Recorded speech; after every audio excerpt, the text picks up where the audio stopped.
Hello, everybody. My name is Andrei Cotaie, and together with my colleague Tiberiu Boros, we're going to have a discussion regarding machine learning and how we can use it in our day-to-day work, for good or for evil. So we are going to begin with a short disclaimer. Adobe invests a lot of effort in developing machine learning algorithms that aim at improving customer experience. However, we do not represent our employer or any of the ongoing projects. And that's especially because what we were sending today is not the most correct message. Anyway, regarding this presentation, the main question, do we trust machine learning? They don't want to answer, Tiberiu. You can go ahead.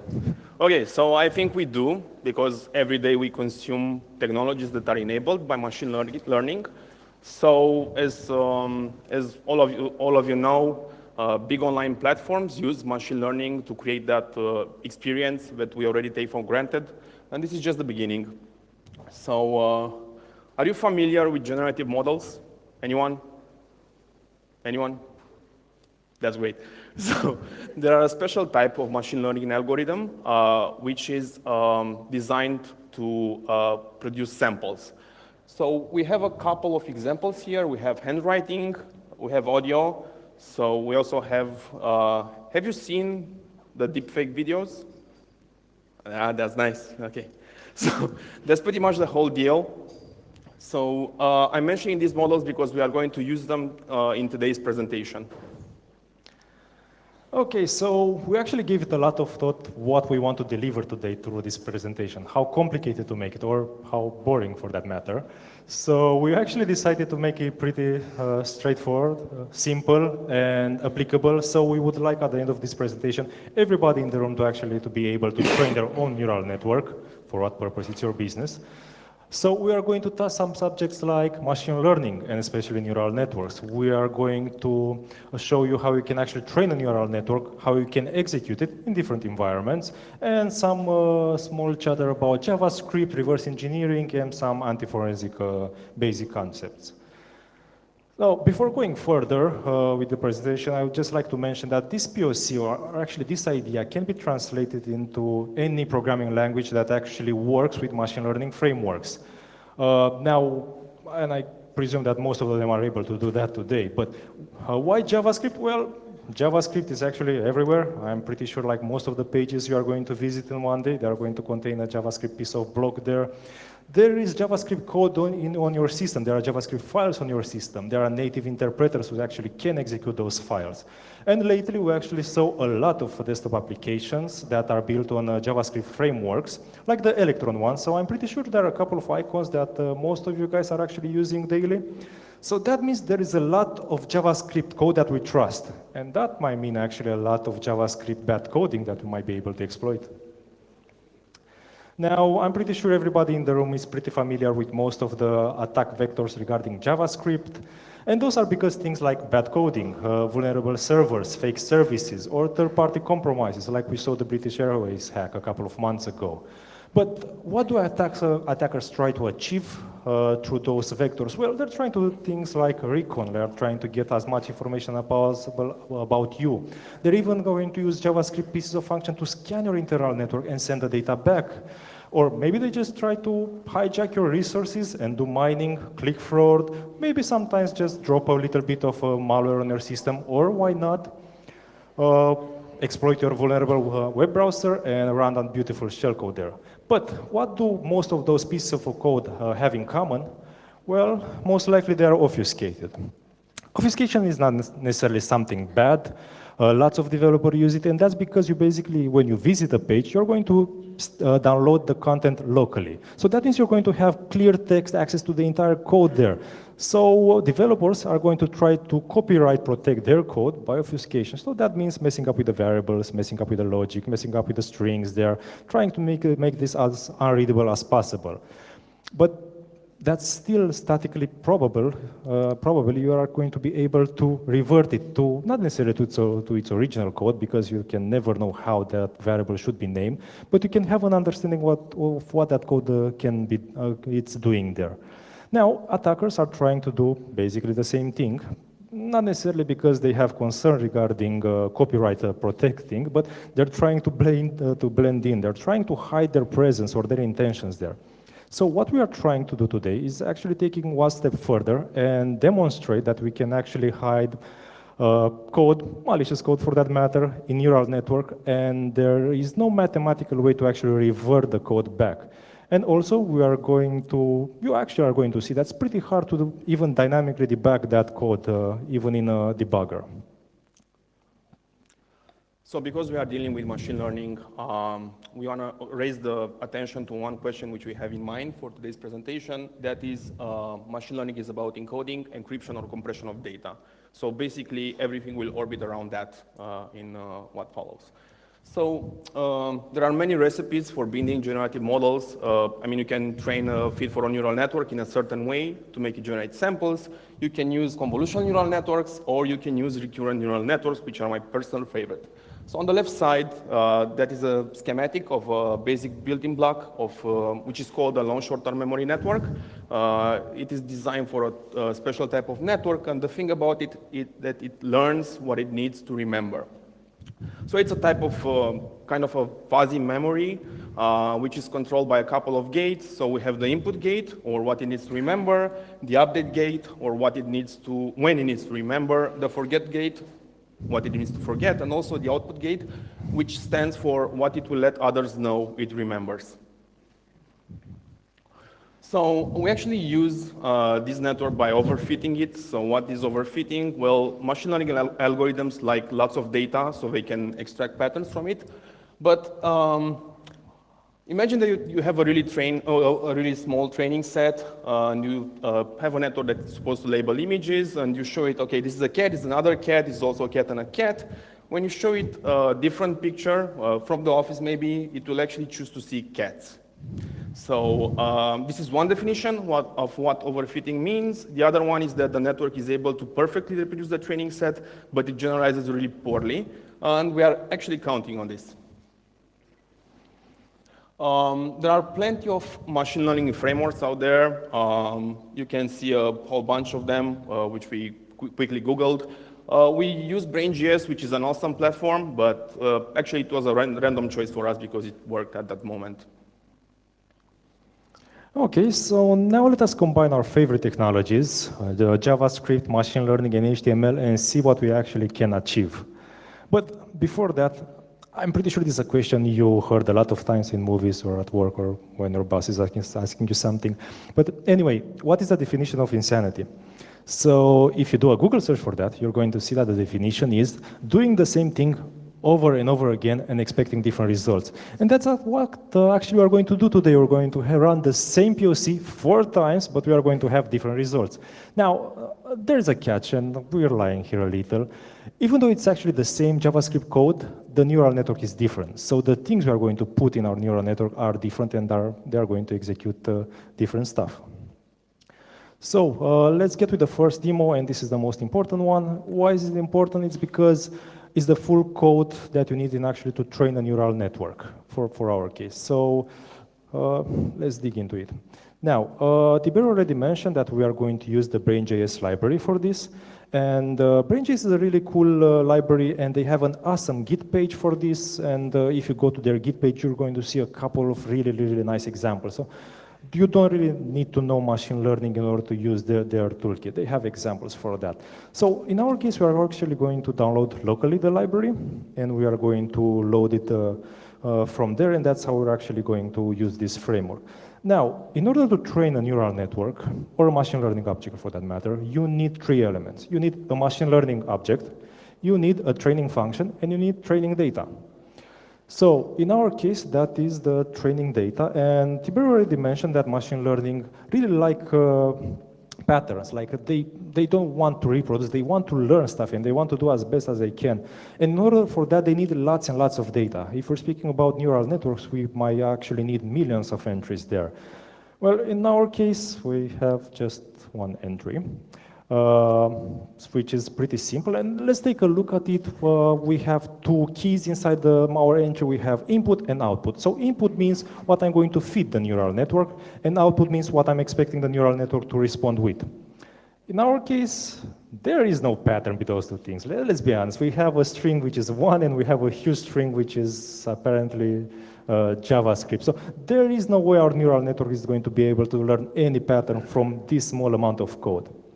So as I mentioned, next we need the machine learning object, and we're going to create that by using the brain.js. We're going to create a neural network, and it actually writes there an LSTM kind of network.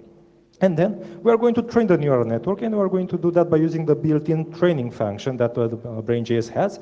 So the training function requires 2 input parameters. It requires the training data, which we already covered, and it requires the number of iteration. That means how many times should the training function go through the data until it's going to learn whatever it has to learn. So in our case, having a really small amount of training data and lots of iteration, that's actually going to achieve overfitting, which Tiberiu already mentioned. Now, for our code here, we're going to use the built-in script function to JSON, and we're going to convert the just generated neural network into a JSON configuration, and then we're going to write it to disk so we can move it in another place. And in order to run the neural network, you actually need a function that's going to do that. In our case, the function is called run. It's pretty straightforward, and run takes as an input parameter the input that you are going to feed the neural network. So in our case, the training data contains the input 1, so the neural network should perfectly reproduce that output. But if you are going to enter something different, something it hasn't learned, it's going to generate total gibberish because it thinks it learned a pattern, but has no idea what it's going to do there. So it's still going to generate something, but most likely that thing is not going to execute. Anyway, in the meanwhile, we actually trained our neural network. And if you're going to take a look, there were 1,000 executions, and it perfectly reproduced my input. Now, just a second to look at the string we have there. So it's a JavaScript piece of string. I'm declaring a function called mjabo, because that's how a great programmer I am, and all my friends know how I like to name my variables. And in the function, I'm declaring a variable called br. I'm pretty sure BR stands for browser initially when I thought of this. And it's getting an information from the navigator. And after that, it's calling an alert function that should make a pop-up and tell me you are using BR. So pretty simple, is it? Okay, so if we actually look at what the network has stored on disk, you'll see that we have a couple of hyperparameters which describe the network, such as the hidden layer sizes, the input size, the output size, some luggage which we can throw away, such as the learning rate on which the network was trained on, the decay, clip rate, and so on.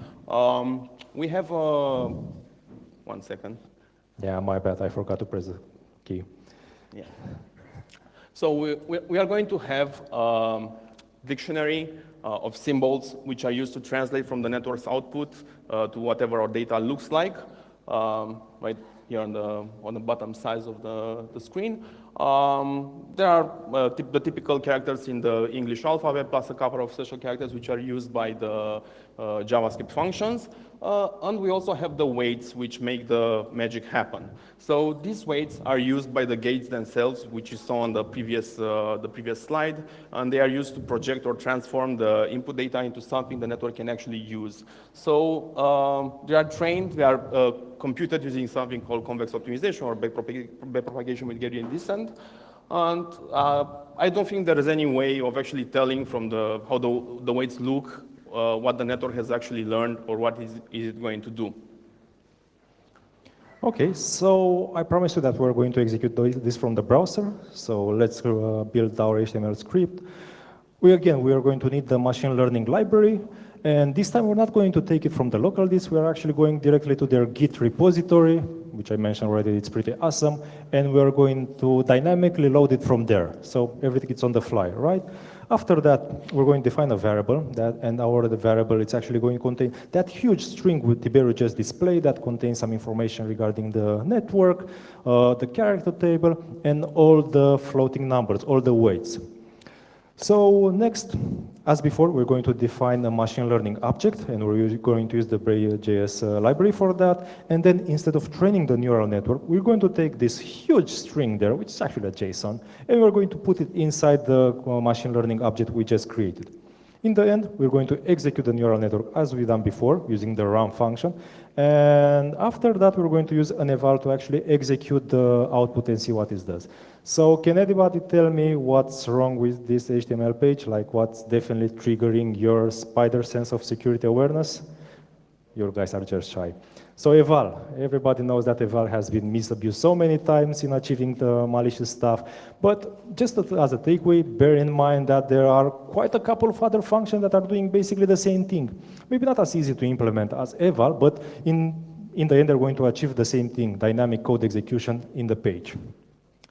So we just create our page. It's pretty simple. We are going to execute it. And as you guys expected, we're going to have an alert that's going to tell me to use Mozilla, even though I'm actually using a Chrome page. But we'll come back to that. So let's go even further and maybe enhance our network by writing some more code. This time what we're going to do, we are going to make the network respond in some way when it sees one input, and in a different way when it sees a different input. So this is a really good method of actually hiding behavior because it's called conditioning. I don't know if that's relevant for now. So in the first part of the code, we actually set the same variable, which is browser, with the application code name, and we also load an URL, which points to an endpoint that displays the public IP address of the client. Also, in the first code, we launch the execution of the network again to generate the second code, which then makes a function which will actually will make the request and display a message. And because they are in the same DOM, they will actually have access to the same variables which we defined in the first execution. Okay. So we are going to run it, and any minute now? We are running it. Okay. Yeah, we have so a public there's IP. the public IP address. Awesome. And if you're going to look at the source code of the page, you're going to see it's basically the same code, just a different machine learning object with a lot of float numbers. Anyway, so we saw that we can add more code to our neural network and don't have to change our HTML page because we made the network call itself at the end of the execution of the first line. So we have random code execution, we have get request. Let us actually add a post request so you can actually move towards a more malicious spectrum. So in our case, the most interesting part of this code is actually the last input, the input called post. So that's the key I'm going to execute the neural network with. And the output, if you look at it, it's actually a function. It's called send data. So I'm not the most clever attacker ever. But my send data function is actually going to make a post request toward the random IP, which I just killed last night.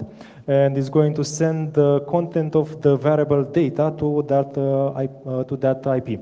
Now, the cool part is, if you look at my first input there, I'm starting the execution of the neural network with making another eval to the last part of code. So when I'm going to execute this part of the code, this function is going to be locally accessible in the memory of the browser. So I don't have to call the neural network again and again and again. I just loaded a piece of code in the memory which I can reuse it. So let us go through the data. It's basically the same data as before. As I said, I'm going to load the function send data by calling the neural network. Again, the magic URL. And we're going to make a jump from the first branch to the second branch. Remember, in the HTML page, that's just one eval function. Now, going in the second input, I'm going to have my favorite variable, again, br. And then I'm going to call the send data function, which I just declared in the first input.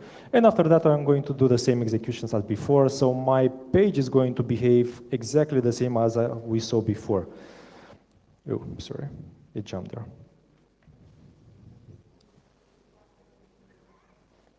there. Funny. Actually, I'm missing one slide. Anyway, now let us actually look at the C2 server because apparently this is still here. So my C2 server is actually a PHP page and I'm going to listen for all the connections. So when the machine learning algorithm is going to call it, it's going to send a request here. And the page is pretty simple. It's just going to write the content of the file to a file. So in our case, this is the file and we're going to execute the network and voila, I just received that beautiful BR variable Mozilla to my code here. So it's pretty simple. So basically, in order to get a better picture of what the code does in this type of scenarios, a good idea is to debug the code. So we can do that really easily by opening the Chrome Developer Console. And we are going to set two breakpoints, one before the execution of the network, another one after the execution of the network, to actually look a little bit at how the memory looks, how the variables are set, and so on. So wait for it. Breakpoints. A console log. Run it. Okay, so right now, we only have, except from the standard variables, we only have one object in memory, which is the network itself. It's the LSTM we defined earlier. It has its parameters, its weight, and so on. And we're going to jump after the execution. And now we're going to get more variables here, such as the browser, the URL, which gets the public IP address, and of course the send data function, which we defined earlier. So these are a lot of artifacts which we created just by launching the network. So again, if we go to the network tab, we're going to see all the requests it made. So it loaded some pretty standard stuff, such as the HTML itself, the browser component for the machine learning library, jQuery. It also made a call to the public IP address endpoint. And the funny thing is that it made a post to some weird looking IP address, which is written in clear. We also can look at the post data, and we'll see that the payload was Mozilla. So yeah, that's a lot of things to work on. So now we actually can see the page. And when we execute it, as we saw before, it's actually going to return that beautiful alert that's telling my IP. But in the meantime, it's actually made also a connection to my third-party IP there. So as we saw, the simple execution of that piece of code actually generated quite a lot of artifacts. So maybe too many artifacts, maybe it's not, an investigator doesn't need any more to deep in the code because he's going to understand what's there. And let's be honest, the send data function, it's always something that will trigger attention. So let's think what we actually can do for our code to make it better, to make it attract less attention. So maybe we could implement some best coding practices there. And the last call our neural network is going to make, it's actually going to unset or delete all the variables, which we should do regular basis, not only for this code. And instead of sending data to that public strange IP or strange domain, maybe can we some cover channels? So maybe there is a way we can actually leverage some cover channels directly from the neural network. And the last thing, you have to be intelligent. I mean, you can add as much code as you want. It's your decision how you're going to make all the transition between the branches and how you can hide your code. So now just think of a couple of examples. You can actually learn your neural network with 100 lines of code and make 4 different execution branches. So when an investigator is going to look, he will never know exactly the full code that's there. He will have no way actually of reverting the code. He's going to investigate one branch and one branch only. Or maybe a practical example, take 10 user agents, browser user agent, put it in machine learning in a neural network, and make the neural network to generate malicious code only for one of them.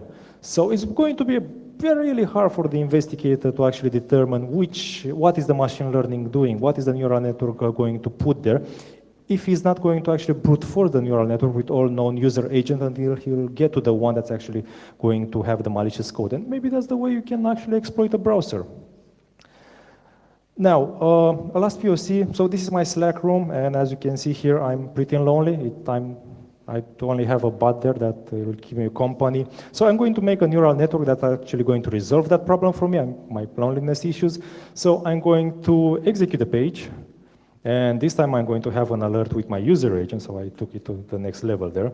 And if I'm going back in Slack, well, guess what? My browser just sent me a Slack message via the user agent. Like, isn't Slack a great tool? Like, you can do so many stuff with it. I personally love it. So let us now take exactly the same approach that Tiberiu did and look at this specific neural network again. So we're going to press F12 and use the Chrome debugger, which is an awesome tool. F12, I said. Okay, so I'm going at the source, going to set the breakpoints again, before and after the execution of the neural network.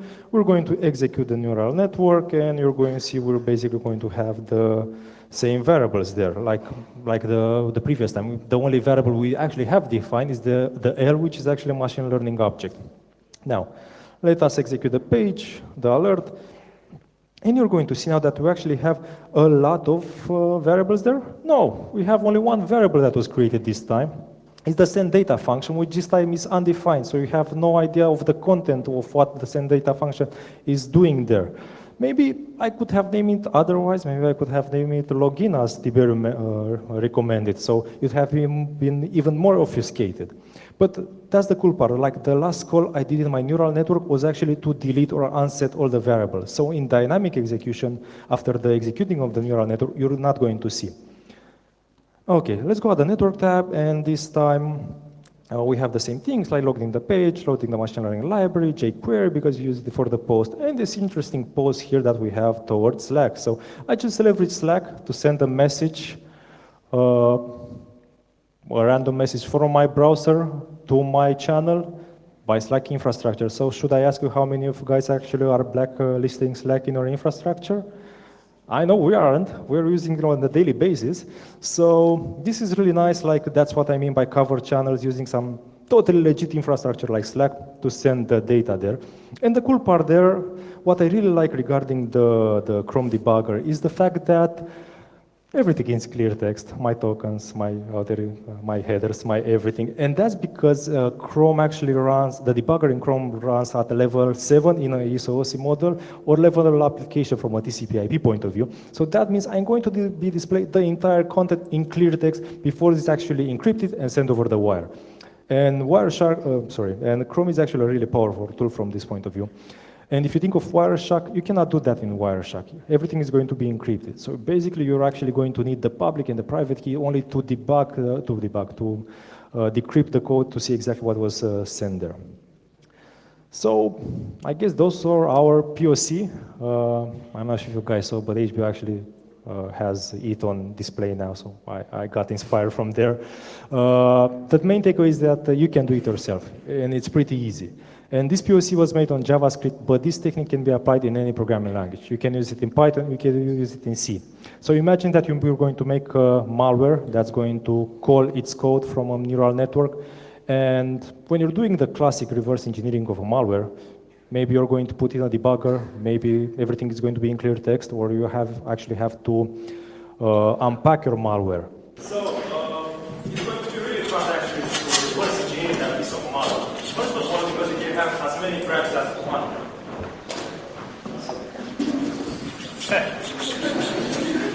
They not fail.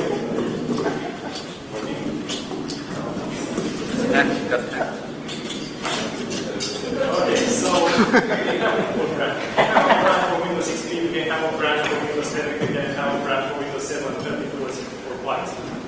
An investigator will never know exactly the code there, because once you're jumping on a branch, he's going to be, the other code will be invisible there. And he's never going to have any idea of the true capabilities of the malware. So that's just a code. Is it working? Yeah, don't worry. So that was our POC. You guys have any questions? Thank you very much.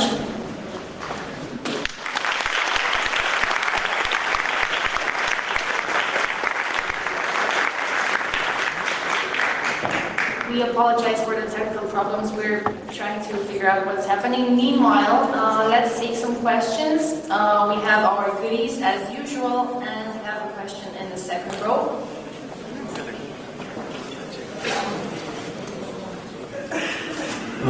Is the main issue about training neural networks when you train them with user input? Or what is the main attack? No, so the main idea is actually that you can find malicious code in the neural network. And for example, if you're going to scan that page, you have no idea what the neural network output is going to be, because there is no way statically to revert. So you can have whatever you want inside the neural network, and there is no way to actually extract it without actually inputting the correct key. maybe I understand the question differently. I mean, you could actually, what you could do is train the network to respond to user input in a certain way that will generate malicious code at some point. I mean, maybe some, yeah. It's a certain trigger. Yeah, maybe. We have some questions in the back there. Actually, they were first, the two hands to the far right, as we stand in front of you, so to your left.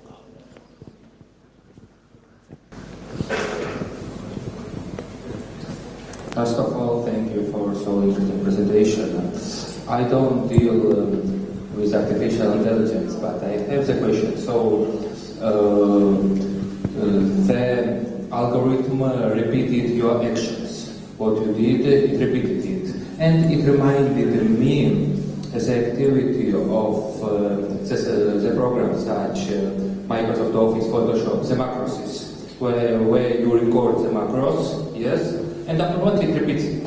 So as I understand, there is no any artificial intelligence. And all theories, and I don't know, what is the difference? Well, basically think that you could train it to maybe generate music and malicious code at some point, so I don't think you can actually do that with a macro unless you have, I mean, there are lots of use cases which cannot be covered by just deterministic execution of code.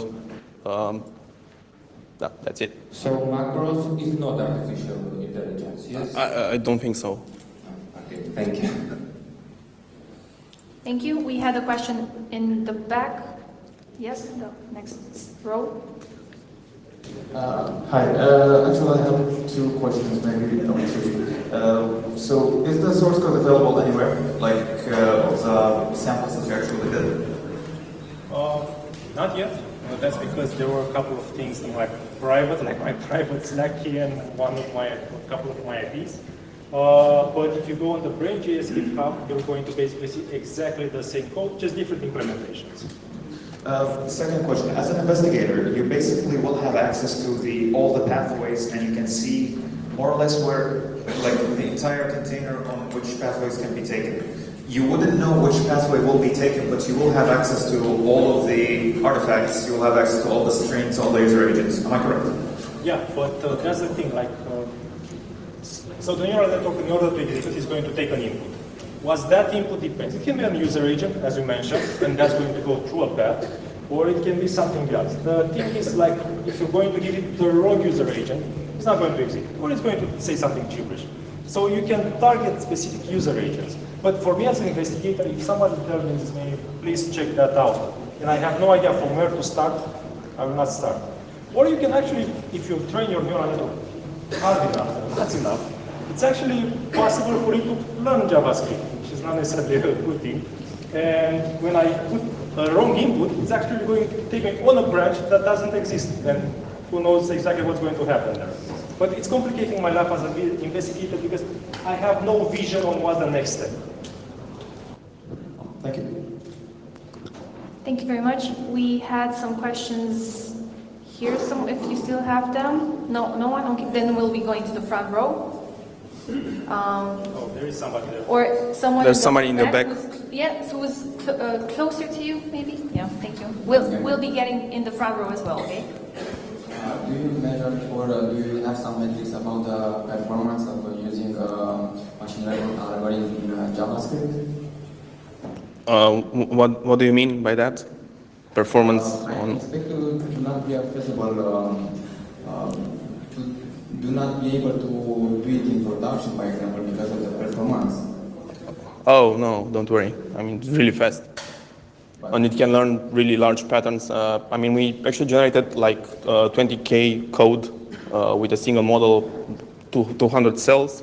So it's really fast. I mean, Yeah, plus take into consideration, like, there is one big project, and it actually was the last in our list, like TensorFlow, so that's Google-owned project, and they're investing a lot in machine learning in JavaScript. So I presume they have the solution for computational issues. Okay, thank you. We'll be coming to the first row. If you still have the question, it's still there. You're very determined. Yeah, just a tiny little second. Until we have a teleportation technology, we'll just walk. I wanted to ask you what's next and if you plan to use the machine learning for defensive mechanisms. So that's no question.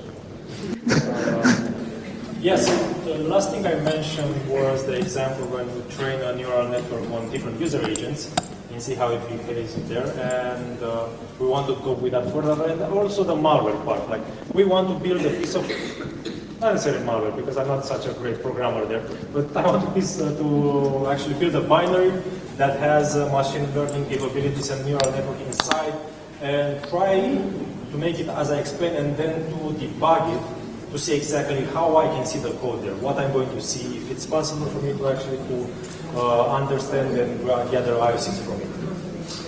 And for the second thing, we actually do have a couple of projects that are defensive. We just released one project that has a patent, and it's basically detecting anomalies in command line. And we're actually going to discuss about this at the conference in 2 weeks at this site in Bucharest.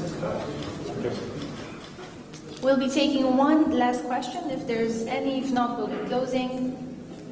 So maybe you have some questions or things that you would like to discuss in private, and we will invite you to talk with our guests in private afterwards. Thank you very much. Thank you.